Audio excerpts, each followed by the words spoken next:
You're back for a second time, which I can't believe it's been that long already. I don't know how time flies that fast. Yeah, it's been long.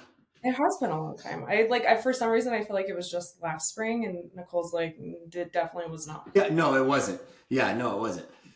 It wasn't. But the cool thing is I actually got to meet you in person this past weekend, and it was for the Western Hunting Yeah, and Conservation Expo for being yeah, yeah, yeah. in Salt Lake City. And that was so fun to actually get to meet friends from offline in person after 2 years of kind of going back and forth. Yep. I'm curious though, how was your first big Salt Lake City hunting expo? Because that's like the granddaddy of all. And I realize I take that for granted because there's people coming in from I ran into people from Tennessee that flew in just for the expo. It was bigger than I thought it was going to be. I know that, like, so in the sense of all the other expos, I've been to a lot of all the other ones, Hmm. but I wasn't expecting it to be as big as it was.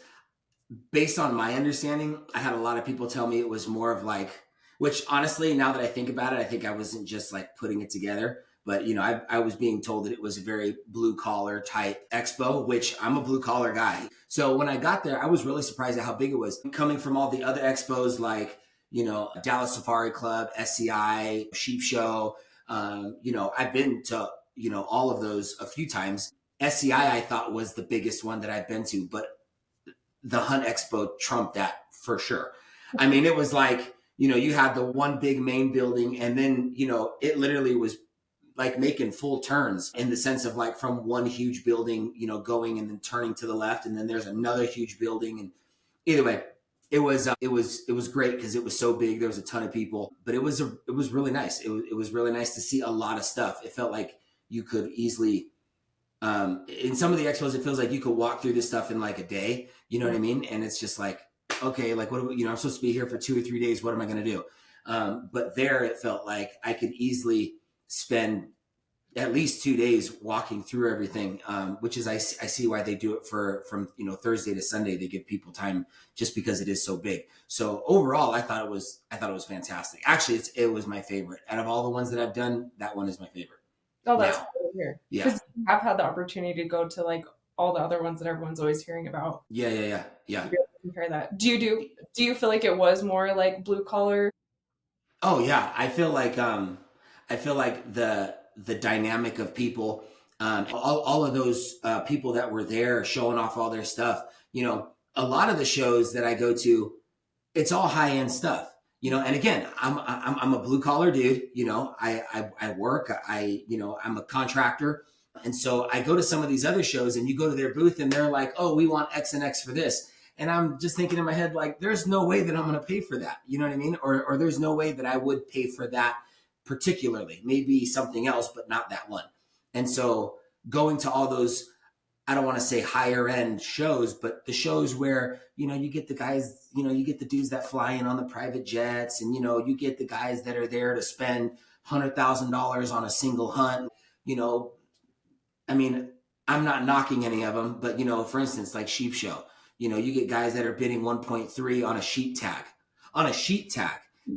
and so how are we, Right. the blue collar type people, supposed to go into those locations and be able to feel like it's catering to me as well? It doesn't really have that feel. So, going to the Western Hunt Expo and being around more of those type businesses where I can sit there and actually be like, I might buy that right now, and I bought and I definitely walked out with stuff.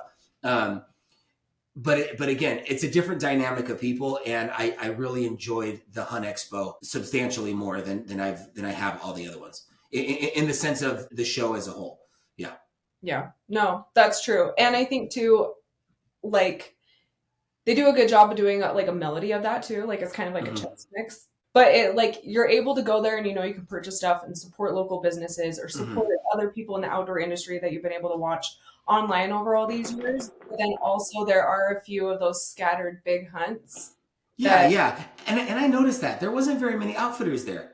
I noticed that it wasn't like filled with outfitters, whereas like I go to these other shows and they're covered in outfitters. Like it's more outfitters than it is gear. I noticed that as well. And I kind of was like, oh, okay. Like I just, again, first time being there. So I'm kind of like understanding the dynamic of what I'm looking at. You know what I mean? At least when it comes to, going to this specific show. And I did notice that. I did. Yeah. Yeah, it makes it cool because you can support local, find new places, but then also there's like a few times Cody and I are always walking by the gator hunts and we're like every year we're like, 1 year, man, Yeah, that's we're gonna get one of those. Yeah, yeah.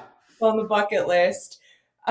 Speaking of awesome hunts though and bucket lists, I think you got one of your like bucket list things to do. Like that was. I mean, well, I've shot an elk with a gun before a few times, but with at least a bull once. But with a bow, that was like my.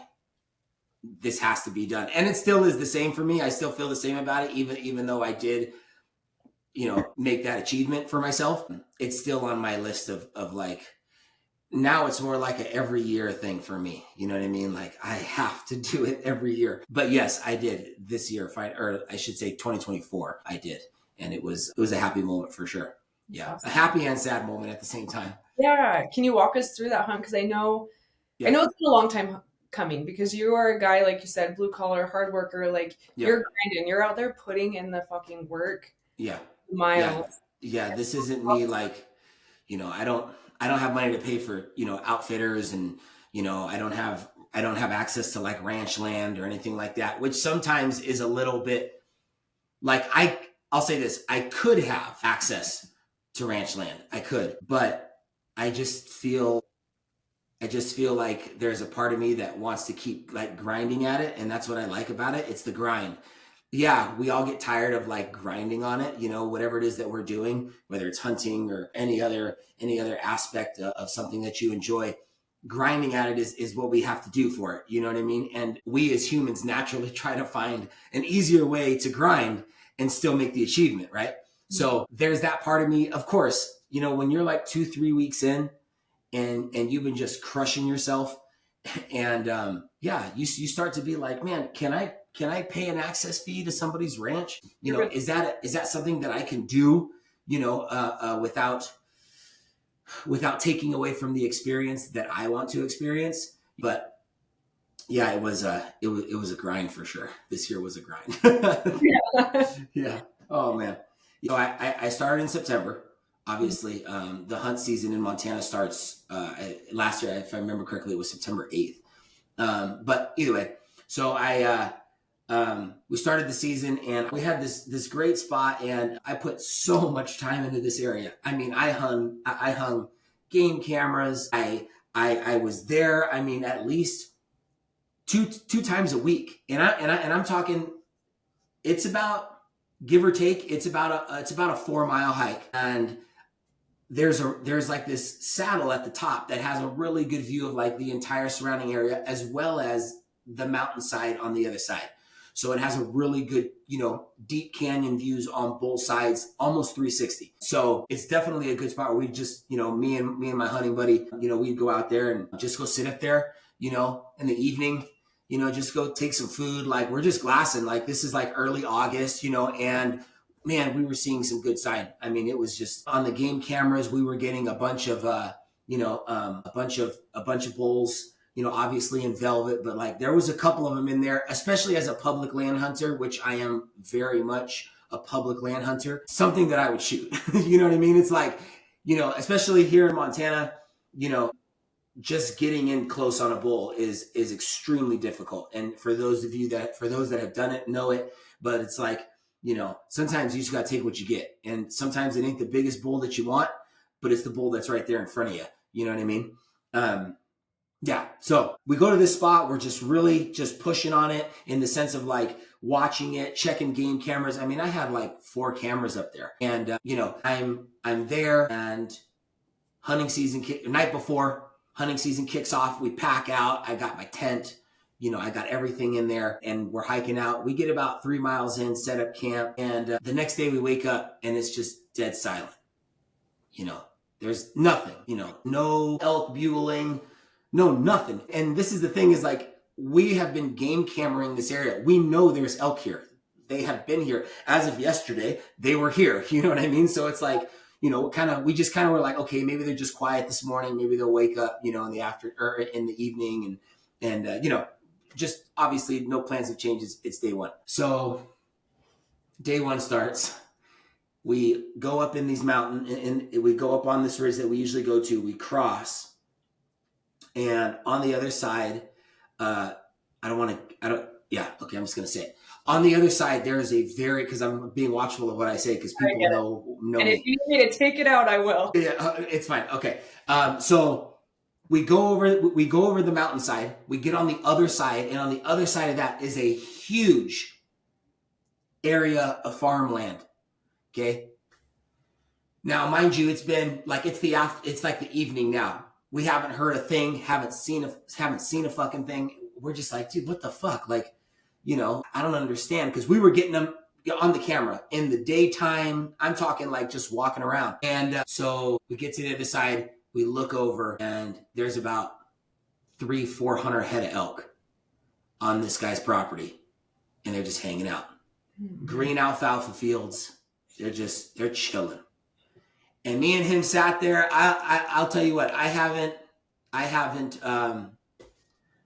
sat there, and at least during my elk experiences, I haven't sat there and felt so defeated in a long time, because we put so much work into it. You know what I mean? Mm-hmm. And it was just, we sat there and we looked at each other, and I remember I looked at him and I'm like, I was just like, bro, what the fuck, man? Like, fuck, dude, what are we supposed to do? Like, we haven't gone anywhere else, scouted anywhere, have zero idea. And so me and him just kind of look at each other. And so I tell him, I say, okay, we leave. And we're just like, we had 2 cameras there in the front. We pulled them down, because we're like, we know exactly where they're at. Like, there is no reason why elk would be down there, or there's no reason why elk would come up here when there's food.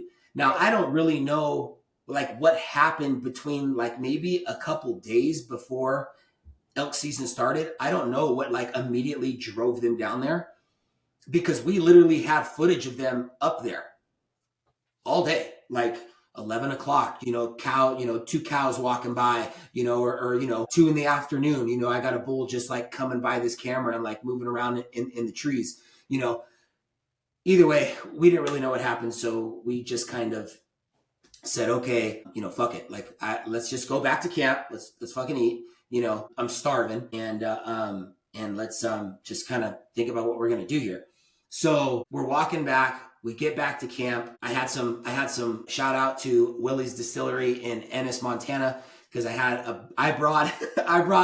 packed it out. My pack coming in was so heavy, but I was like, I don't give a fuck. Like, I had a big handle. I had a freaking full on handle of Willie's Huckleberry vodka. And for those of you that are listening, if you've never tried it, fucking try it. I'm not like a liquor person or like a whiskey or like vodka guy, but holy shit.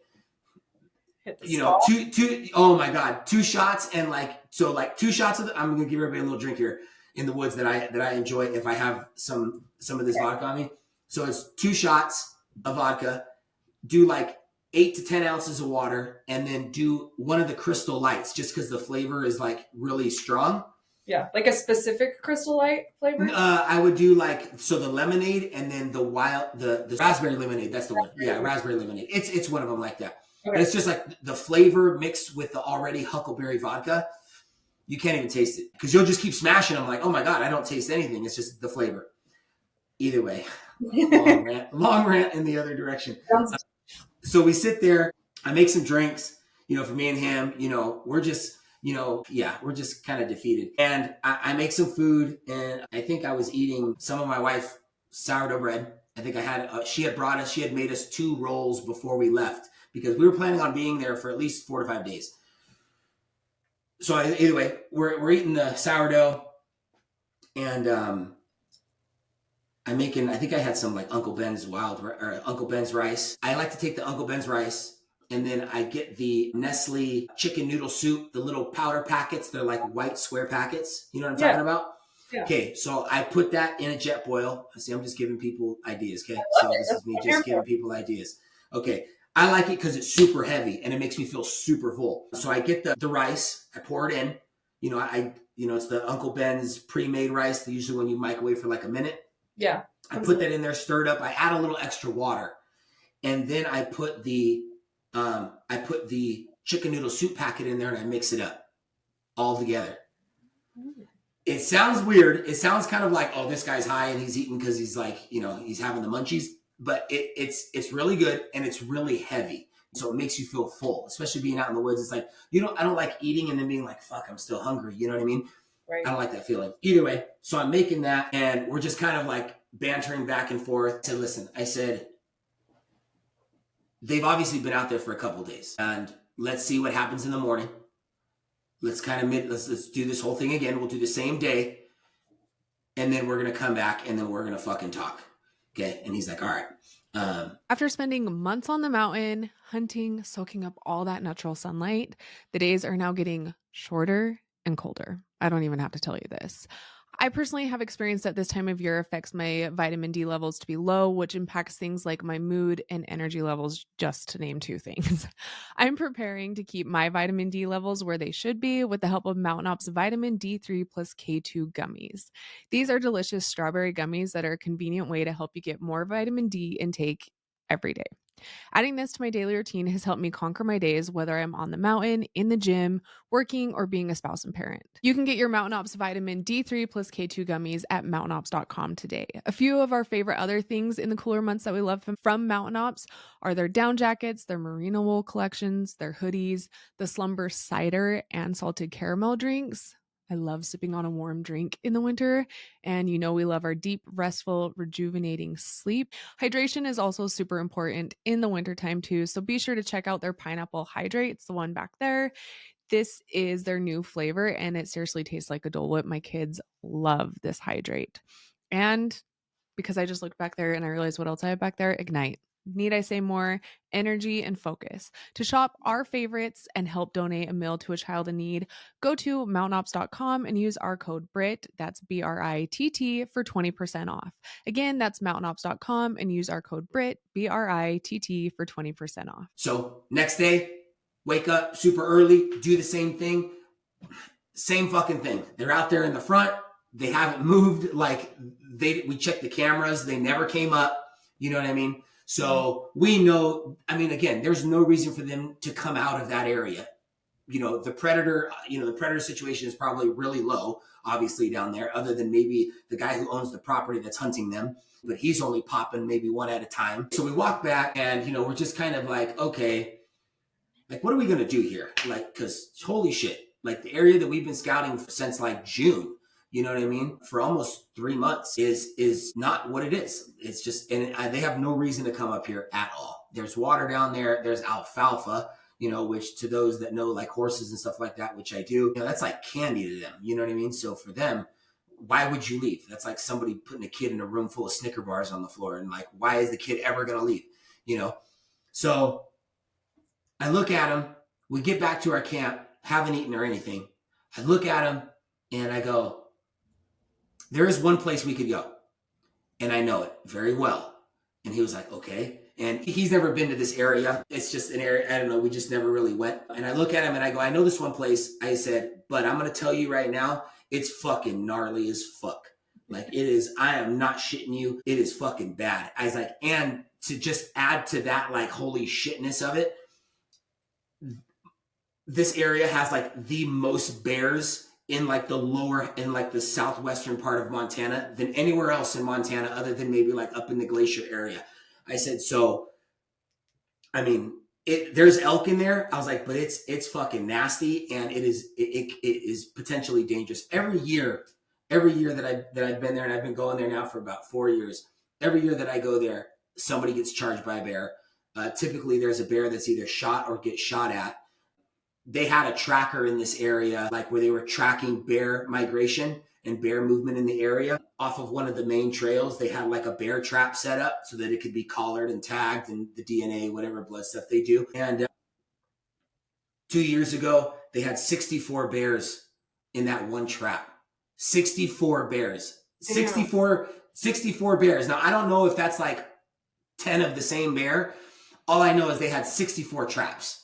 And these are like bears too. These are like full bears. I didn't see any, like I look at the little, the little list that comes out. Like I just, I don't know. I just kind of like, you find yourself on your phone researching random things sometimes. And I'm like, I wonder what, so then I started like really looking and I'm getting into the FWP, Montana's FWP site. And I'm like going over here to the biologist area and whatever.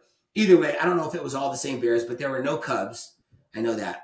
And they were all like middle juvenile and above. So like middle juvenile to like mature bear. And I tell him, I'm like, there's some fucking elk in there. There's a shit ton of elk in there. There's like almost zero hunters in there though, because of where it's at. It's completely on public. But I mean, if you're willing to like break yourself off, like fucking seriously break yourself off, this would be a good area. And I know it very well. And so he's the kind of guy he's kind of like me, or he's just like, he was in the military as well. So he's like me and he's like, fuck yeah, bro, let's go. Like, let's fucking do it.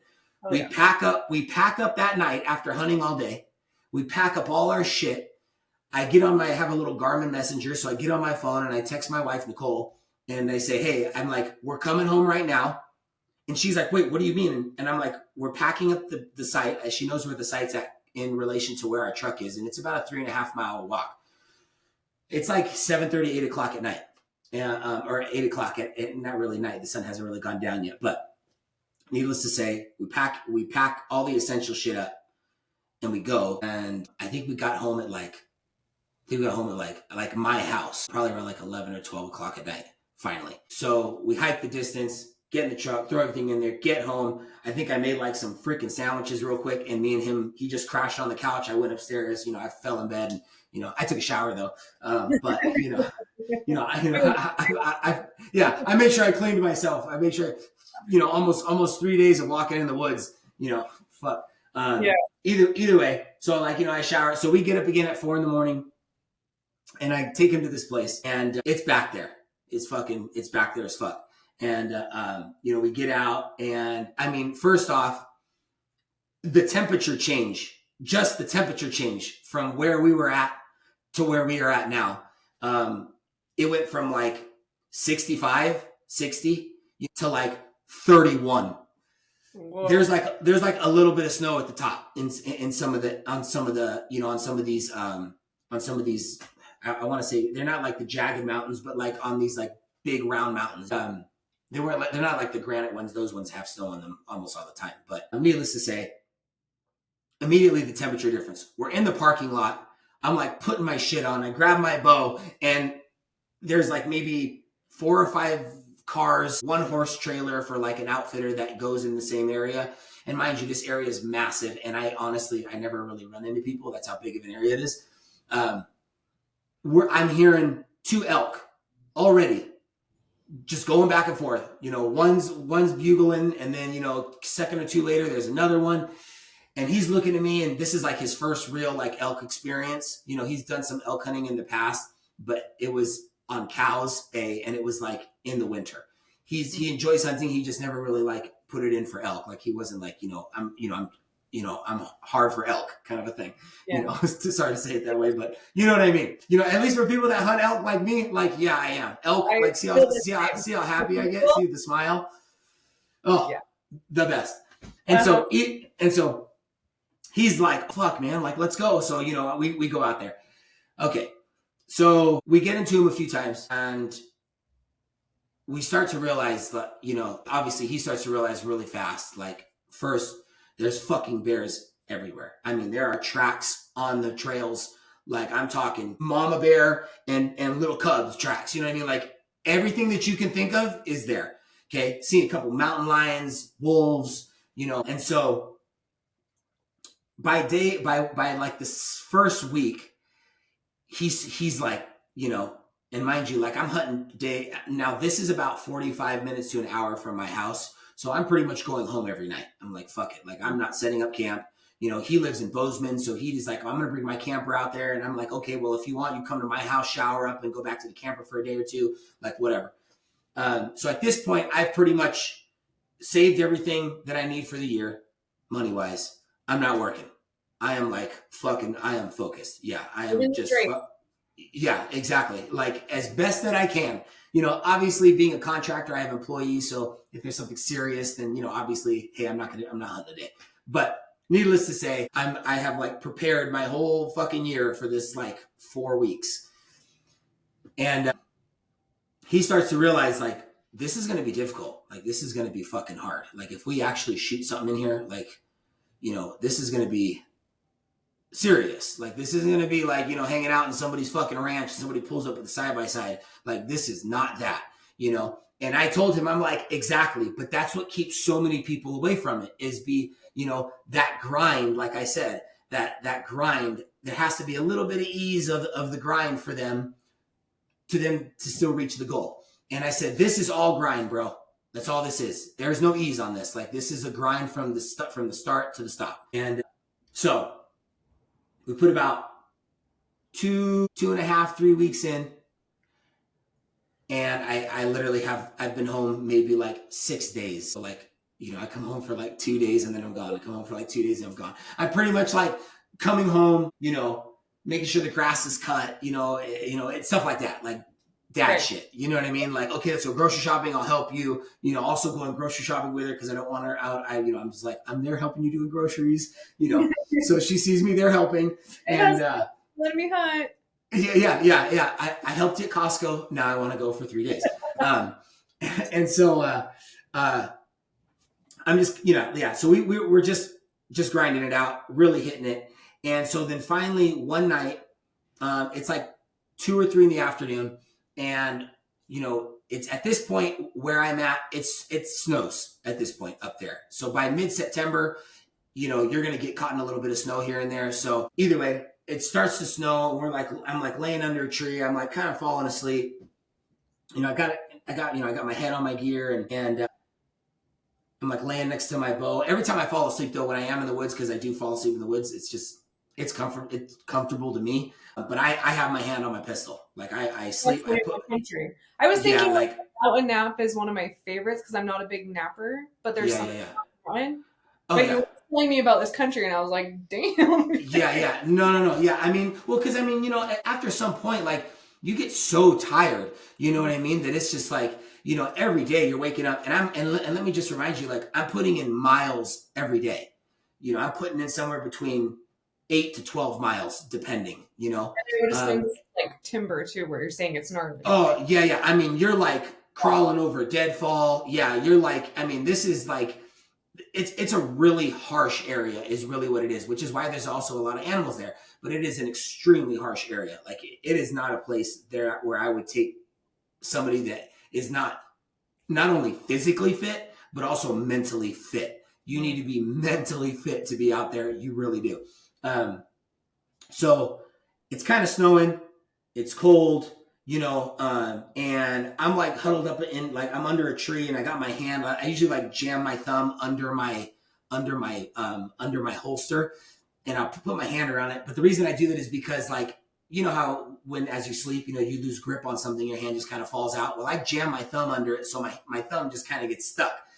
And so I'm laying there, and I'm like starting to doze off, and from probably about a mile away, I hear.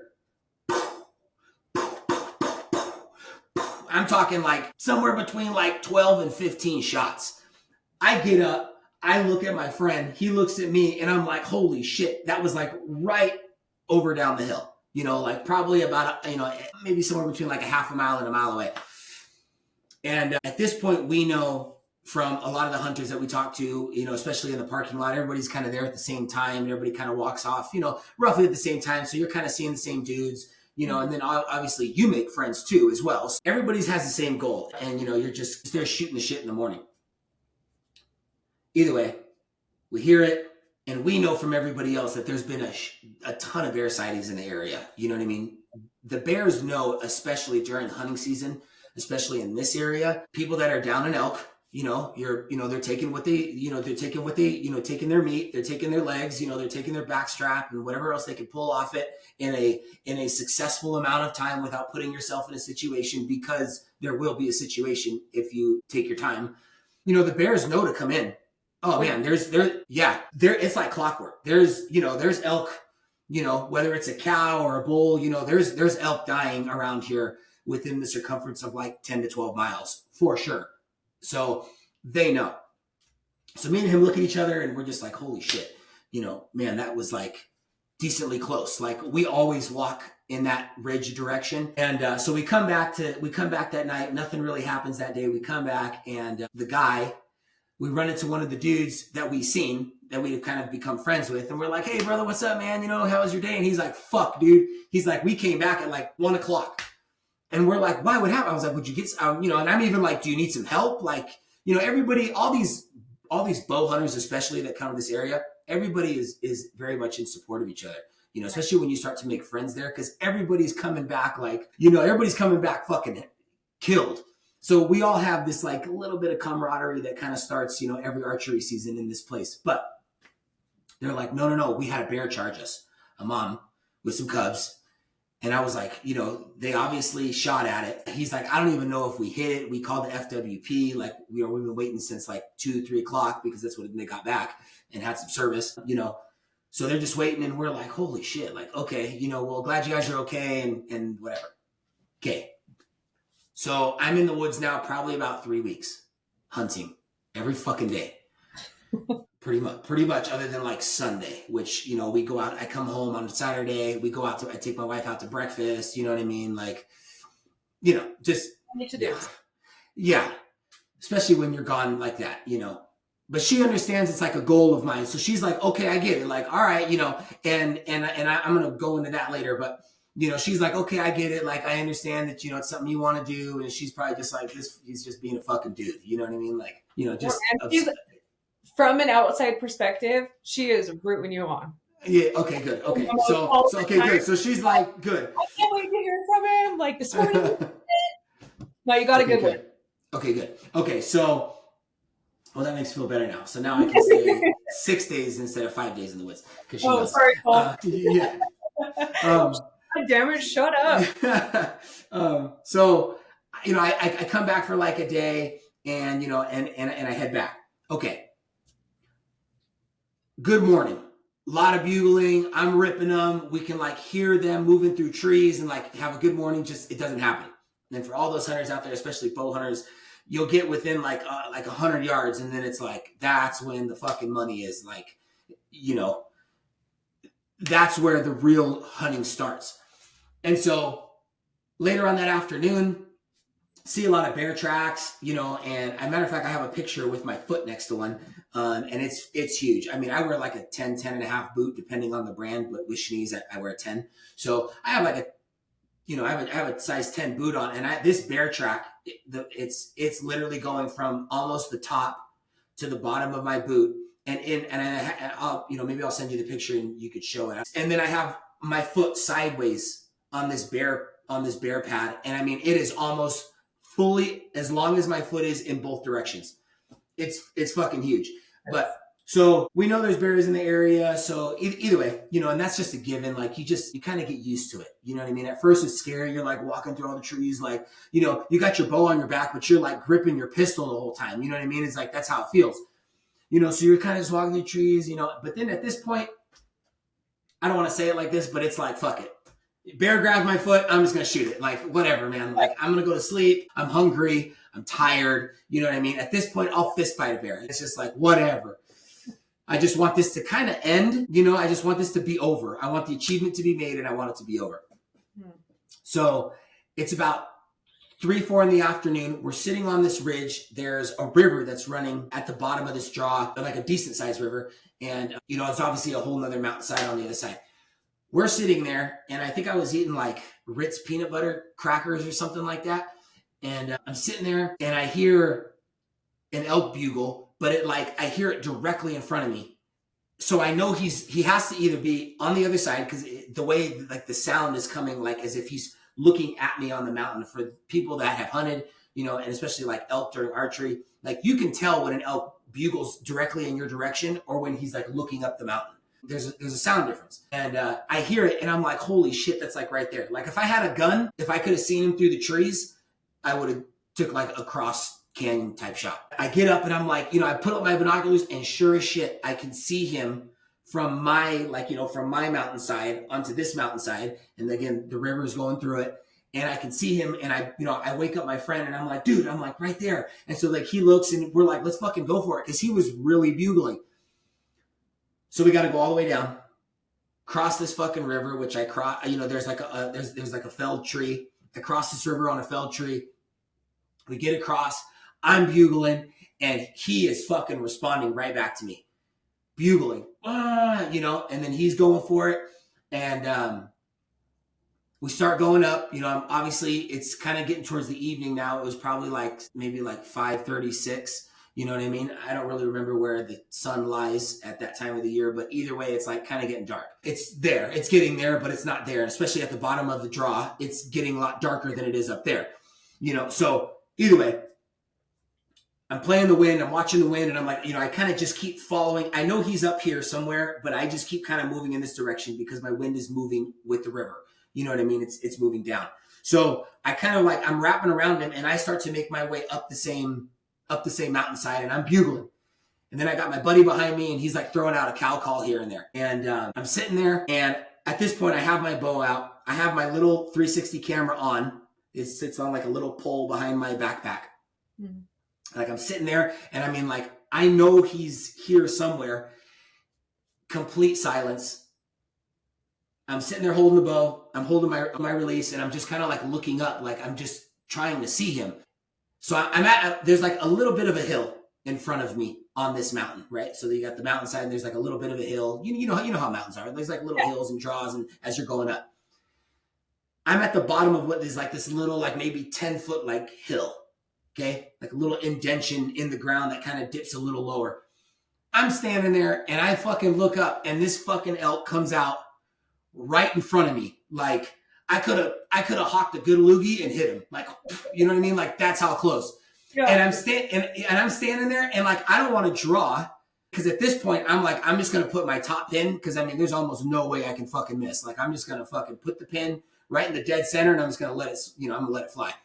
So I'm sitting there, and he walks in front of me. Now he's ultra quiet. Like I don't even hear him hitting the sticks. And here I am, like I got 2 fucking legs, and I sound like a bulldozer walking through the trees. And here is an animal with, you know, with a huge rack and, you know, a big body and 4 legs, and he's not even breaking sticks. Either way, it's completely silent. He crosses in front of me, and I'm just sitting there, and I'm staring at him, and then he stops right in front of a bush, like right in front of his vitals. Like it's a full bush, like just a bush, and it was solid bush. So I draw. He kind of turns. He gets spooked for a second, like he kind of sees something, because remember, it's getting a hair bit dark. Like it's almost like he sees something, and he like spins around. He doesn't like run up. He just like does a full 180 and then shoots back. But instead of like going his same path, he kind of goes a little further from me. And as he turned around, my buddy threw a cow call out. And so he kind of ran for a second, and then he was like, wait, the cow call. You know what I mean? Like almost like he heard the cow call, and then he debated about it for about 10 steps, and then he decided to stop. Well, when he stopped, he had another like little bit of a bush in front of him, but I could see through it. You know what I mean? Like I could see through it really good. Yeah. So I fucking sent it. And I watched, because I had the little lighted knock, you know, I watched the arrow fly. I watch it hit him, and he kind of like does the whole like, you know, and he tears off. I hear him, you know, running through the trees, you know, and it sounds like a fucking car is, you know, when an elk don't give a shit, it sounds like a car is going through the trees. And especially, like you said, with all the downfall and broken sticks and all that kind of stuff. Mm-hmm. So go find a little bit of blood trail as it starts, see there's some blood. And like when I shot him, he was like kind of aiming up. So I'm thinking in my head, fuck, I think I like hit him like above the center line, or like just at the center line where like the blood isn't going to be like pouring out. So we find a little bit of blood, and then it stops. I'm like, fuck, dude. I'm like, no fucking way. And like, I'm looking, and I can't find it. Now it's like getting dark. Now it's like full dark. And so I have my headlamp on, and me and him are looking, and like we see where the blood is like going, and then like then it disappears. And so then I'm like, okay, let's check the camera, because it's on. It's been running this whole time. Let's check the camera, and then let's kind of get a visual. Maybe we could see like, oh, that's that tree right there. It was in, you know, he moved there. So I pull the camera down, I turn it on, and I play it. I'm watching it happen, and I'm seeing the elk move, and then it says like, you know, battery dead, or change battery is what it says. And I'm like, oh, okay. I'm not thinking about it. Listen to this. Not thinking about it. It's an Insta360, by the way. So it's one of these. So everyone knows. Yeah. Don't fucking do this. So, right, Insta360, little battery right there on the side. Okay. I'm here. There's the screen in the front. So I'm watching it and I'm like scrolling and I'm looking at the video and I'm like, okay, he went through the tree right there. Okay. So like, we're kind of using it as like a little bit of a map, at least just to like get a better, maybe after the blood trail direction. For sure. So I'm sitting there and I'm looking at it and it's like, oh, battery change. I'm like, oh, okay. I don't think about it. I just pop the battery out.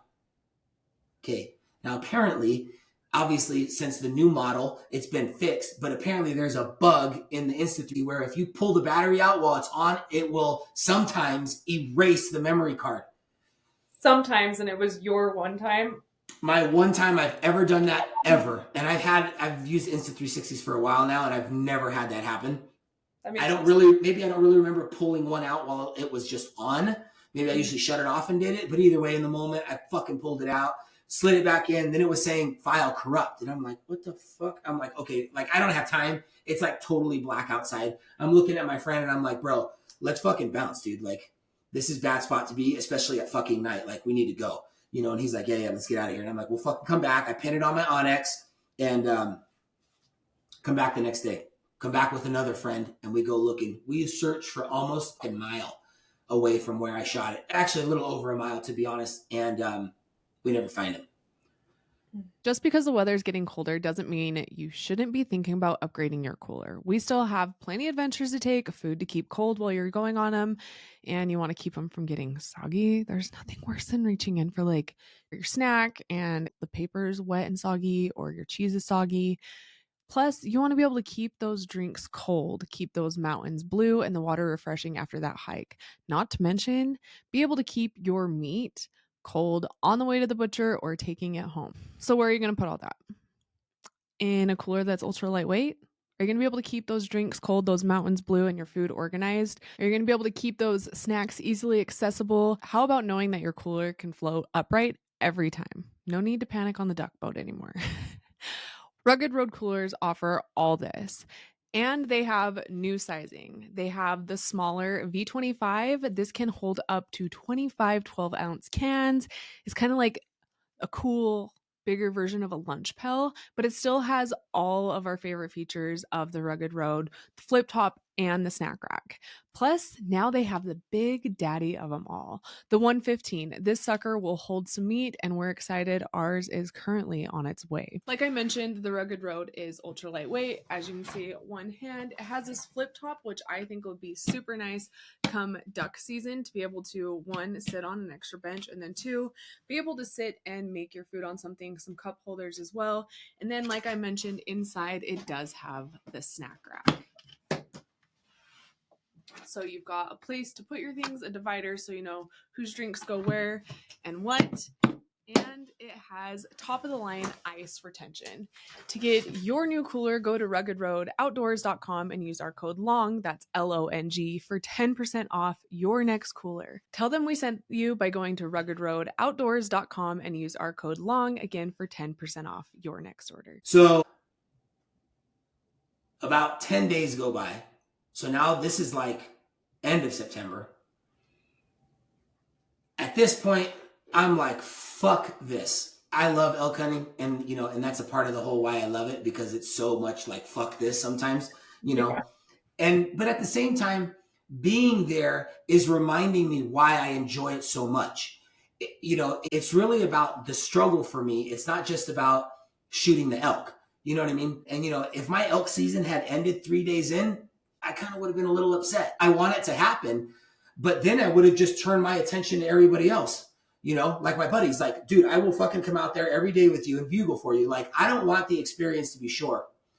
I want it to be lasting, but I also want to achieve it at the same time as quick as I can. So it's like this give and take of like what I want and what I, what I want out of each situation. And so it's about 10 days later. So it was 10 days. We circle around, go a completely different way because we're going to come around this mountainside from a different direction. And we're walking through the trees and I smell something that smells like really fucking bad. Like it's just, dead body, dead animal smell. And there's fucking bear tracks and wolf tracks everywhere. we like kind of look, I'm like looking around. At this point, I literally, me and him both pull our pistols out because we're like, that smell, I'm seeing tracks everywhere. I mean, and it's multiple bears, but like I'm seeing tracks everywhere. So the probability there's a bear walking around here is fucking highly likely. So like, I pull my pistol out and, I'm just kind of holding it and we're looking around and we're trying to like find where this is, at this point, because we're just like, well, fucking, where is it at? And we're looking, and I look down in this ravine and I see the antlers and what looks like the white fletching on an arrow. I go down there. Sure enough, there is fucking just destroyed. All of them just gone. It was gone. Like there was obviously after 10 days, even if he was full bodied, you wouldn't take it. But, I just kind of stared at it and it was a little bit robbing. I don't want to say it that way, but I felt like I was like a little bit robbed on the experience because like I wanted to like put my fucking hands on him and be like, I fucking did it, with my own 2 feet, no fucking vehicles, no fucking rancher pointing me in the right direction. I bugled that fucker in, like all me. And I was like, fuck, dude. And I'm kind of looking at him and he looks at me and, my friend Luke, shout out to my friend Luke, who, who's pretty much hunting with me the entire fucking year. And he didn't even draw on a fucking elk. And so I look at him and I'm like, well, obviously I'm going to fucking take this thing. Like, obviously. And then I thought, well, I should punch my tag. I felt like that was the right thing to do. I took my share from the state kind of a thing. And I'm also the kind of hunter to be like, if you fucking shoot it, you better use it. And if you don't use it, it's kind of in my mind, it's like you punch a tag on it. You don't get to go out and shoot another one. So regardless of the situation. And so I picked the head up and first we're just like, just get the fuck out of here. Like just go. And now we're like walking around with the smell. So I got this head on me. We walk out and I just feel kind of, a little robbed, I guess you could say, and so I walk out, but I'm happy. Like I knew I fucking did it. I knew it. You know what I mean? Like I knew I did it. I fucking knew it, and so like, there's also that sense of pride in me, like, especially with archery elk, sometimes it feels like, am I doing the right thing? Am I putting in the right techniques? Am I, because elk and archery for me has been very much sometimes very much trying new things because you're like, am I doing what's right? Am I, maybe I should try it this way or maybe I should do this, and so, after, really pushing on elk for 4 years, especially with archery, for me, it was very much me just trying to like figure out what worked best for me, and so needless to say, I walked out and I felt really happy, but the skull, which is behind me now, there's like bear teeth marks in it. Like you can see where like teeth were scratching the skull, and then like his like the bone that's directly behind the eye, like the bone that goes along the eye, like both of those have been totally broke out. So I just call it the bear bowl now, but it's just So I came back and it was happy, but it was like a little bit upset, because I'm like, fuck, dude, like I wanted that so bad, but just not with the ending that I thought. But then, and then I think it took about a week or two, and I thought, actually, though, that's pretty fucking badass. Like, like in the sense in my mind of the way I see things, like that's where I hunt. That's where I go. It's like that in there, and it's like that a lot, so it kind of maybe gave me a little bit more of like a pride thing for me, because it's like, how many times do people's and by the way, let me just say this real quick. My buddy 2 years ago, same thing happened to him. Bowed an elk, took off, followed the blood trail, ended up going for maybe like a half mile, something like that. Like, was running. Well, he finally ends up finding it like laid down in some trees. And as he was standing there, he heard some crashing moving through the trees in another direction. And this elk gets up, starts taking off. And he said, I could see the bear, moving through the trees after this elk, and he lost it. We ended up getting the skull back 2 years ago. So me and him went back the next year. He kind of like pinned the location. Yeah. And we went back the next year and went back, same spot. Boom, there's the skull right there in the trees, So it's like a known thing there. It really is, just because, again, the predator presence is heavy. But that's kind of what made me feel good about it, I guess. It wasn't like at a ranch. It wasn't like, which is nothing wrong with that. I guess for me, though, I'm always trying to push myself and do the things that are hardest. I think that's maybe something that I do to make myself feel better. I like that challenge because it tells me that I can do it, but yeah, needless to say, yeah, it wasn't the ending that I wanted, but it happened. So Yeah. after 100 so I have a watch that I wear, and it had like a little armband, right? And so, I'm like the whole time, and I told myself, I was like, I'm going to see what I do this year, because I knew I was going balls to the wall this year in the sense of like hunting, and at least for archery elk. And so so I have this like band on every day, and I'm literally monitoring my mileage from September 8th, if I remember correctly. I'm kind of fuzzy on the date, but from September 8th to the day that I walked my elk out.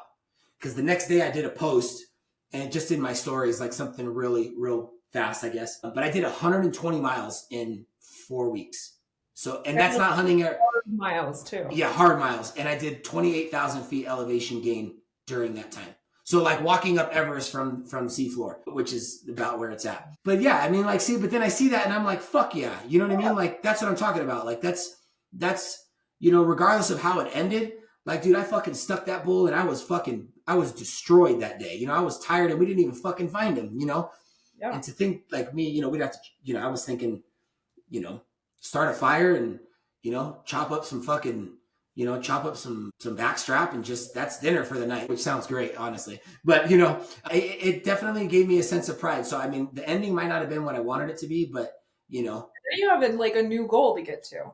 Yes. Like, now I want to do it like every fucking year. See, now if I could do that for myself, then, but then again, it's like, that tells me that I have to grind just as hard every year. So it's like, I know that the grind is coming. So it's like preparing myself, because now, if I've been elk hunting archery now for 4 years, and I've drawn on a bull once, and it just didn't happen, and then that was it. Like, so for me, it's like, knowing that I can do it, but knowing that it's so fucking difficult to do is the enjoyment out of it. That's really what I like about it. Yeah. There's this book that I really like. It's by Tim Grover. It's called Winning, which I recommend. But his biggest thing too is he always says, like, with winning's not just a stop. Like, winning has a bus that shows up after you win with a ticket back to hell, and you go back down, and you got to fight back up there. Yes. And that is definitely what you went through. And what if it literally, it felt like it I know that nobody knows, but for the people that, if they are watching this, if they know where it's at, they know. They're like, holy shit. Yeah, it's one of those areas, man. And it has a weird feel. Like, it feels, I don't want to say it feels haunted, but like, it has a feel. Like, if this is where I was going to die, it would probably be here. Like, that's the feeling. Like, this like feeling of like your instincts are like, it's not, this isn't where I'm not supposed to be here. Like, Indian burial ground, I don't fucking know. Like, I'm just making shit up in my head. But I mean, like, a ton of dinosaurs died. I have no idea. Right. All I know is there's you get in there, and like, so I ended up taking Nicole this year. So this year, Nicole hunted for the first time, my wife. Yeah. I know but for those that don't know, my wife, her name is Nicole. Yeah. And so, so this year, she got a taste after I was like done with it. So I kind of laid off for a couple days, and I'm like, I tell my wife, like, and again, see how the grind, like a couple days off the grind, and I'm already like, I tell my wife, like, you got to fucking tag, like, let's fucking do it. Like, I know area, it's hard. And she's kind of like me. She's, when we first met, she was 19, I was 24. And so, she grew up in Orange County, Irvine, so her being out in the woods, elk hunting, doing that kind of shit is never been something she's ever done. Mm-hmm. And so, but over time, her being with me and the way that I am has also pushed her as well to also, to reach outside of what her typical boundary would be. Because, in the end, like, I'll say it like this. David Goggins can be a mean guy and tell people that they're fucking fat. But in the end, like, I mean, it is what it is, dog. Like, I'm sorry, but, like, you're fucking nasty or whatever it is that he's referring to. So what I'm saying is I'm kind of the same way with myself. And I think that's a little bit of rubbed off on her, where she's like, I want to fucking push myself too. Like, I want to fucking do that, and why am I not doing it? And so after a couple of days off the grind, I took her out there and just one time.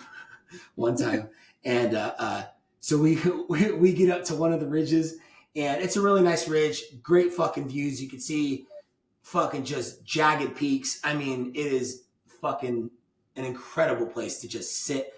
I would sit there and just eat lunch if I could, if it wasn't so far away. And this is now rifle season. She did archery hunt with me, but that I didn't get into that part. But either way, at this point, it's rifle season now, and so she's just adamant on getting a fucking bull. So she's or getting an elk of any. So she's just take me anywhere. I'll go fucking anywhere you take me. And I'm like, okay. So the one day I said, let's go here and let's just see what it's like, because I don't usually hunt there during rifle season. Get into the parking lot and it's fucking filled with people. And I'm like, oh, okay. So rifle people do it with the bow. There's just no fucking way. So there's a ton of cars in there. I don't know what I mean by a ton of cars, but for me in that area, probably 30 cars is a lot. 20 to 30 cars, in my opinion, is a lot. That is a lot. Okay, so it is. Okay. It is a huge area. I will say that. I mean, it is a massive area, but either way. So we're there. She looks over at me and she goes, yeah, she goes, you're right. And I said, what are you talking about? She goes, it just has a feel. And I was like, I know, right? Right? I was like, doesn't it just feel weird? It's the weirdest thing. I can't explain it. It literally just, there is a fear. And I don't know if it's because maybe subconsciously in your mind, you're like, is there a fucking bear? You know what I mean? Is there a fucking bear? The whole time, every bush you go around is bear, mountain lion, or a wolf. Take your pick. It's oh, bear. No. And I'm not talking a little black bear. I'm talking a big fucking grizzly bear. And so, she looks at me and she goes, yeah, it feels so heavy. And I'm like, exactly. I'm like, holy shit. Yeah, I don't know why, but the feel there is just so weird. And obviously knowing you, so if you guys ever came down I would 100% take you there. I was going to say, I want to come fill. Yeah. It's so weird. You're it's, history there. Do we need to Google this? I'm telling you right now, Indian tribe stuff, dinosaur stuff. I don't know, the Donner Party, people that ate themselves. I have no idea, but there is a weird feel there. And it's funny that she said that, because me and my friend Luke too, who had also been there, kind of agreed with me about it. Yeah, dude, it feels weird. It just, it's the fear factor is way up. And again, I don't know if it's a subconscious thing, but needless to say, so at that point, she had checked it out, but we'd only went there one time because the hike, she blew out her knee a year ago skiing. And so the hike was a little bit harsh. So I decided not to take her back there. But yeah, pretty much after my elk season ended, I stopped for a couple days, took a fucking shower, ate actual food, as if real food, because the rice and the chicken noodle soup thing was getting old. It was getting real old. But yeah, and then pretty much I looked at her and I said, why not? Why are we not out there doing it? I'm ready now. I slept, I'm excited. And here's the thing, especially with my wife is I want her to have the same achievements. She doesn't come from a background that's very much outdoorsy or like that. And so her kind of doing things that are outside of her norm, at least in my own mind, whether it's normal or not, to be able to go out and hunt elk freely and to experience the outdoors and to hear a fucking bull elk bugle at you.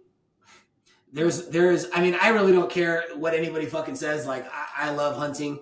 All fucking animal species are great to hunt, but I don't give a shit. There's nothing on the planet that's like an elk. I don't care.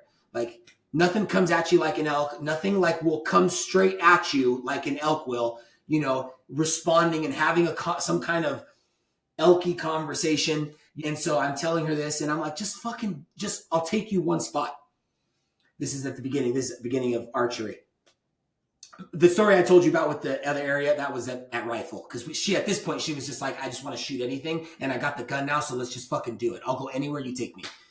But before that, I took her to an area that I had a buddy of mine with. And I had a buddy, me and him have talked. And he was like, yo, check this spot out. There's been some elk up there. And I'm like, okay, yeah, I'll check it out. We go up there it's pretty much almost like the last week of archery season. Cause remember, by the time the end of September is finally when I found my bull. So the whole time I've been just focusing on myself because she's not like into it. She has a bow. She knows how to shoot it. She's a great fucking shot, actually. And so, you know, I'm just like, come on, one day, let's go in the morning. And she's like, all right. She goes in the morning. We walk out there. I get out of the fucking truck. And I'm talking like it's not even, the sun isn't even up yet. And there are 2 fucking elk up there bugling. And she is like, holy shit, is that? And I'm like, yeah, hurry up, let's go. So, right, you know, we put all our gear on, and it's not anywhere near as bad as the area that I go to, but it's definitely an area where like you're going to be climbing some hills for sure. It's like this, you know, big valleys, you know, a lot nicer, not fallen timber, you know, some good open spots, great places where you can like glass and see some elk moving, you know, from one tree to another type. Really, really good area. And, dude, there's 3 bulls up there. There's like 40 cows. And I could see them, and I'm like, holy shit, they're right there. And I'm excited because it's like, this is an experience for me to give to her. If I can put it on it for her and for her to have the experience, then, you know, I mean, like, if I didn't shoot that bull, I kind of don't fucking care. Like, if my wife shoots a bull, it's still going in my house. So it's like, you know, so we finally get on it, and we finally get on 2 of them, and it's been kind of quiet.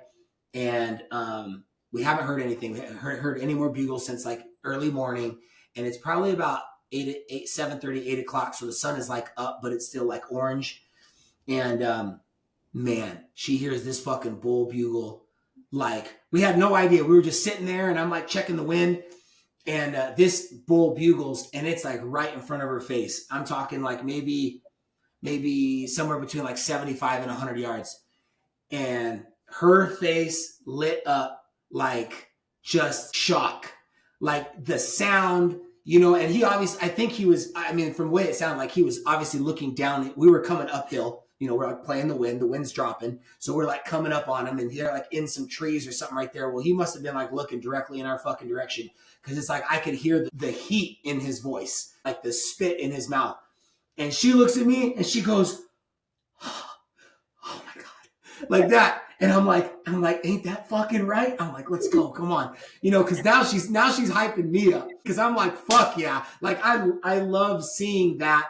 It doesn't even have to be me, but it's me getting somebody on the fucking elk, which I had also done for my friends in the past. Again, like, you know, we go hunting, it's kind of a swap, you know, we swap. You know, yeah. Depending on who goes first, I shoot, you know, and we didn't find that bull for those 10 days. So that whole time I'm bugling and I'm trying to get him on a shot. You know, I took my shot. So it's very much a give and take thing. Either way, me just helping, I'm all about it. She's like, holy shit. And I'm like, come on, you know, she's getting into it now. Either way, nothing happens. And we go out there for 10 days and we come close probably 3 times, but fucking she was on it. She was hooked. She didn't even fucking, like, the week. So Montana has like youth week, or like they call it like the cool off period. But essentially there's like youth hunting in there as well for those 2 days. But there's essentially like from like Sunday to the next Saturday is like the cool off period. So it's like a short week where there's no hunting, you know, and she's in the house like, what the fuck, man? Like, they're out there right now. And I'm sitting there and I'm like, I know. I'm like, we can go look, like, you know, let's keep glassing. We can just go out there and glass, which we did. And they were still fucking there. And there was 2 bulls. And I got her on to one twice with the bow. One time, like crawling through the brush, we were on all 4s, and they were like sitting in some sage.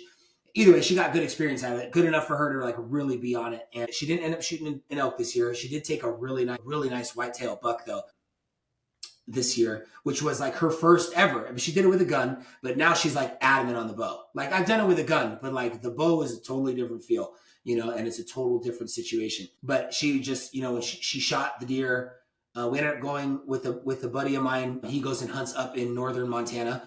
And so we ended up going up there and hunting with him. And she ended up shooting this whitetail from like, I think it was 460. It was almost 500 yards. But here's the thing. And this is where it's like, I mean, I was like impressed. I'm like, holy shit. Like, I was like, you fucking hit him like one shot. She don't shoot. She's never shot. She's never taken like a rifle class. She's never taken, you know, I mean, me being in the Marine Corps, you know, it's never really been anything that she's been into. So even when I go out and do that stuff for fun, she's like, nah, I'm staying home. Like, it's just not what attracts her, I guess. You know, it's just didn't attract her. And say again? She's always enjoyed the bow. Yeah. The bow is always, I think it makes her feel more like feminine power, you know what I mean? or whatever it is, and I'm cool with that. So either way, but it was because bow season ended that she was like, okay, I gotta do rifle now. Like, I can't just stop. Like, I'm on a mission now, and I'm like, yeah, let's go, and at this point, I'm pretty much not hunting at all. I mean, I'm really not big into deer. I've deer hunted my whole life. I grew up in Ohio, so whitetail deer hunting is like typical. My dad's bowed a couple big whitetails in Ohio, and Pennsylvania, I think, is the other one. So, I'm just like, I'm more helping than anything else. And so she just, we see this deer is literally on another fucking mountainside, and I range it. I think it was, like I said, it was like 460. And so I work for a scope company called Stealth Vision, and they do rifle packages that they build. They're like really precision rifles is like really what they're geared at. And so either way, I had one of those rifles with me, so I was very confident. We also had the turrets burned for yardage, which for her, again, somebody that hasn't shot, being able to just sit there and me be like 460 and her to be able to dial herself in at 460 yards and then just listen to whatever I feel like my windage call is, it worked out perfectly for her. So shout out to Stealth Vision. Helps the confidence. Yeah, exactly. She nailed it. And then she was like, do I have another tag? I was like, you got a doe tag? She's like, let's go. She's like, now she was just like, she's in it. Either way, so she shot this deer, and I take her up to it, and she had her like first like real hunter moment. And even for me, I got teary eyed too, because even for me, whether it's her or even anybody else that's never hunted, for them to experience the moment and to really like see, this isn't taken lightly. Like, you took a life, whether it's an animal or not, you took a life, but the purpose of me having to take it and what I'm going to do with it and how I'm going to forever remember it, that elk isn't just going to die out in the woods and just be there as another elk that died out in the woods and somebody's going to run across it one day and see a couple bones scattered everywhere. Like, he is now officially a story in my house and a story in my life, as well as that deer is for her, and her experiencing that. Yeah, she's ready for this year already. She's like, as soon as the snow melts, we're at the archery place. We have like a big 3D archery course by our home. It's a really nice one, actually. It's in Sheridan. So for everybody in Bozeman or my area, there's a really nice 3D archery range in Sheridan. Okay. So little shout out to them too, because they hooked me up. But so now she's revving on it. Hell yeah, she is. Yeah. Oh yeah, she is. It was so fun watching it all play out too on my end, because we were just like stoked because she was on the buffalo hunt with me. So then I was just like, dude, I'm so excited for you to go hear these elk. Like, that's what started it, was your hunt. Your hunt is, because she came back and she was like, fuck, that was so fucking cool. And I'm like, hunting is exactly the same thing. Just just imagine swapping the camera for the bow or swapping the camera for the rifle. Like, it's the same thing. You guys, that hunt that you guys took her on in Utah for that definitely like sparked the interest. She wasn't like into it when archery season came. She was more like, just handle you, and we'll talk about it, if I really want to go, and then obviously be convincing her to do it, like set it in stone. But it was that buffalo hunt that like gave her the taste. That's really it makes me really happy. Because I was lucky to have her. And then, but we were just so stoked too, because I'm like, dude, I cannot wait. Like, you haven't heard an elk yet? What? Like, keep me posted. And then I get a memo being like, oh my God, I get it now. Of course. She needed that little extra nudge. She did. She just needed to like hear it. And it was like really impressive too, watching her. And I told her this when she came on the podcast for the buffalo hunt when we were that. Like, you can tell that you have cared to show her the ropes. And cared to like take her out and show her stuff and explain. Yes. Because she was so mindful and everything, and she's so willing to learn too. And she's willing to give her input too, of like suggestions. Totally. And it's like, I mean, like, especially with hunting, you really got to go at it with an open mind, because there are so many variables and so many things that change. And like, animals are animals, but they ain't fucking stupid. That's for sure. And so, every time I get the opportunity to just like, and I don't know everything. I don't fucking act like I know everything either. So I want to make sure that that's clear too. Like, I'm not like, oh yeah, I know this and this. And I'm learning every fucking time I go out there, every time. And so me explaining things to her is also because, I mean, if she wants to ever go on her own, which she did, she went a couple times by herself in the morning. You know, I dropped the kids off at school and I'm like, okay, we're only going to do a morning hunt.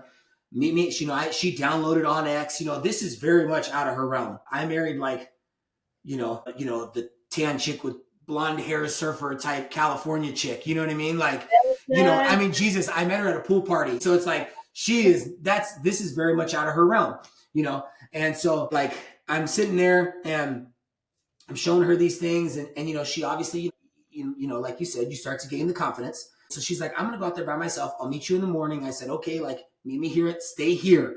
Unless you shoot something like, you know, send me a thing on Messenger, but just stay in this area. I'll find you.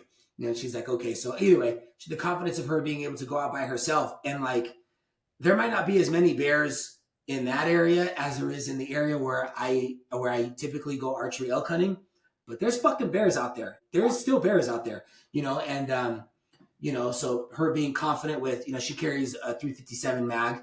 And so I carry a 44 mag. I like the big rounds, like big fucking hit. First hit's a big one. Like, you know, I guess I can go into a story on why I feel like a revolver instead, maybe not a revolver, but the round difference. Either way, you know, so she's out there and I'm like, remember, like if you got your bear spray, but like if you feel like fucking it's really going to happen, like you pull that fucking gun out, you dump that bear and we'll deal with it later. And so, but her conquering that kind of like fear of like walking outside by myself. And man, she went about 2.5, 3 miles away from the truck is where I had her pinned at. And she was just, I fucking walk out there. It's kind of snowing. This is rifle season.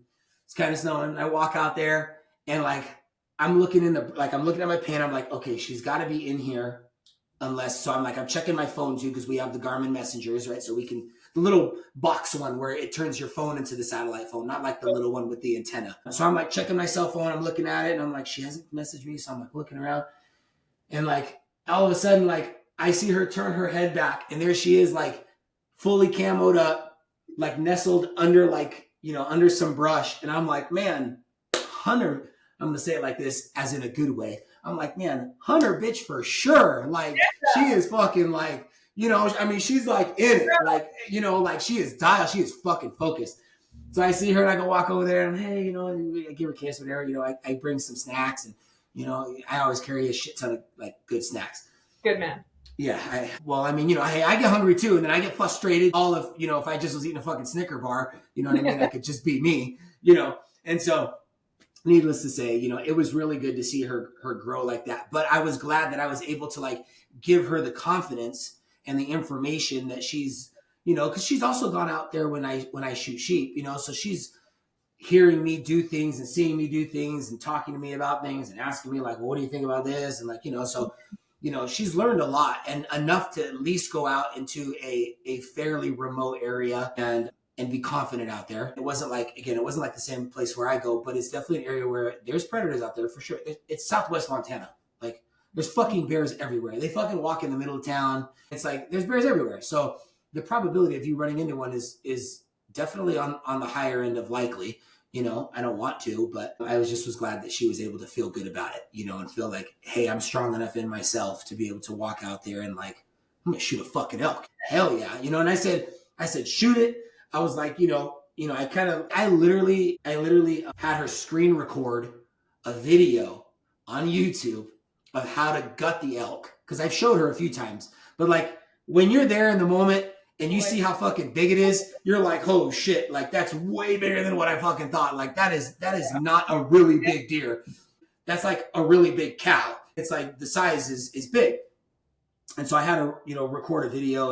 And so I was like, you know, if you shoot it and you got it, you know, you have to at least open it up and get the guts out. Like just do what you can. Just start getting the stuff. It was cold outside already. Like I said, it was snowing a little bit at this point, you know, so it's cold. I know it'll be okay if it's sat there for an hour or something like that, you know.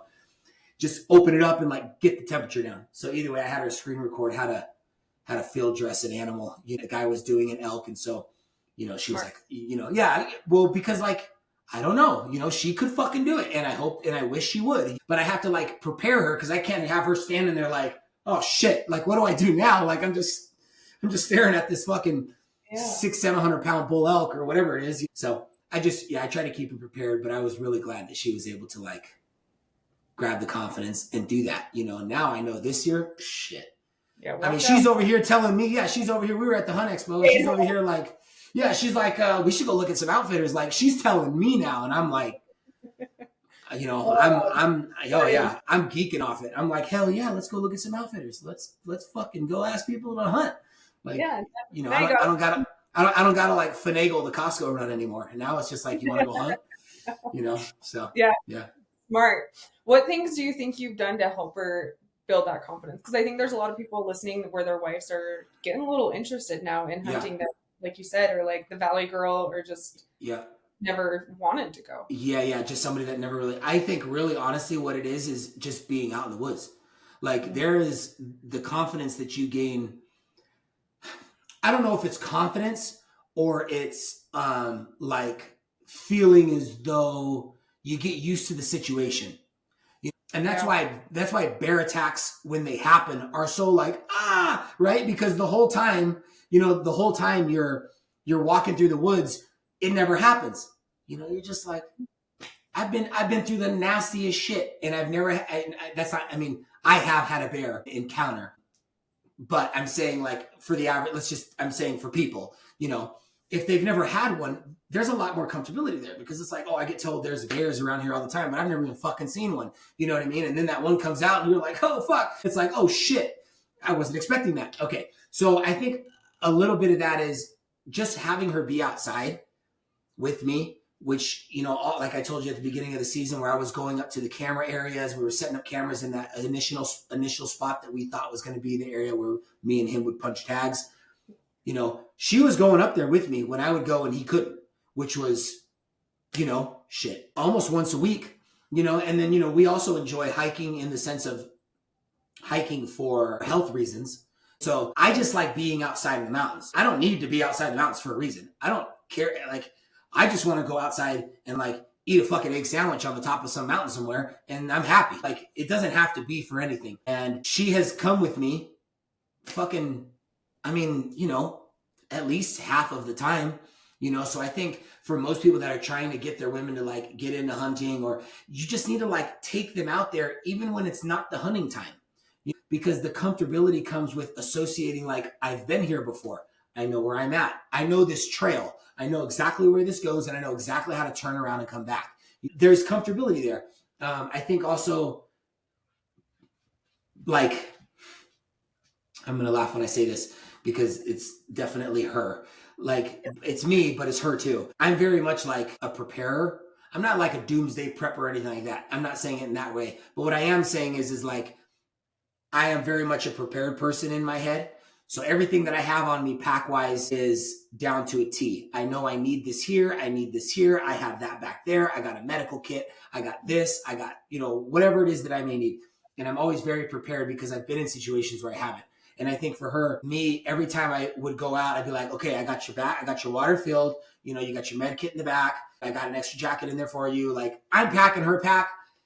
And I know she's old enough to do it, but it's like, there's a little bit of my mind, because it's the way that I am wired. There's a little bit of my mind that lowers my anxiety, because when I go out in the woods, like, you know, we can't get caught in a fucking snowstorm and only have one puffer jacket. You know what I'm saying? So it's a way of like keeping my anxiety down, because I know that she has what she needs for where we're going that day. I know that she'll live because I packed her and she's set. I know that I'll live because I'm packed and I'm set. So we're like stepping off with the right foot. So I think that for her, that is also builds a little bit of confidence, because she understands like, okay, I'm prepared. I have all my shit. I know how to work the quick clot if I get cut. I know how to like use a tourniquet. You know, my messenger's working. We're up. You know, I know how to work the Onyx. You know, I think for a lot of people, the fear of the mountains is, I mean, yeah, the mountains are scary. Don't get me wrong. Like, there's always, you know, and again, like that area, but even just the mountains in general, you go out there and you're like, ooh, you know, it's like unknown territory, unknown place, a place that maybe you're not familiar with, or the threats that are there, or whatever the case may be. But I think for a lot of people, their wives would be more apt to go if there was a little bit more preparation involved. Like, make her feel comfortable with it.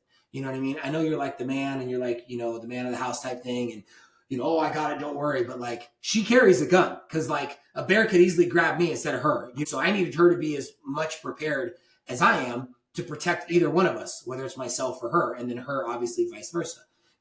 So I think a lot of that comfortability is just based on like feeling comfortable with yourself, because the woods can be a scary place for sure. Yeah. There's, for those that have ever like slept out in the mountains in those places, like it's fucking scary. Like trying to get yourself to fall asleep out there, man, it's yeah. I mean, especially like if you're in a tent, and I've done that a couple times too. You're out there and you're just like, I don't even think I can fall asleep. And I'm supposed to get up in like 5 hours. It's like, I am too scared to fall asleep right now. You just hear things, and yeah, it's a weird feeling for sure. No, those are great tips.